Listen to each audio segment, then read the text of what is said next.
What's up, YouTube? Got the Cateye here.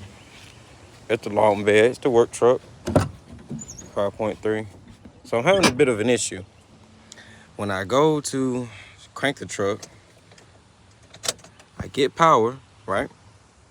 I get power, but nothing.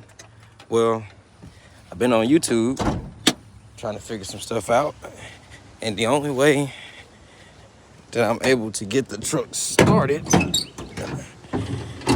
is by coming over here to the starter relay fuse, which is right here, taking a wire and grounding it to the 86 prong and taking it to the positive lead on the battery, and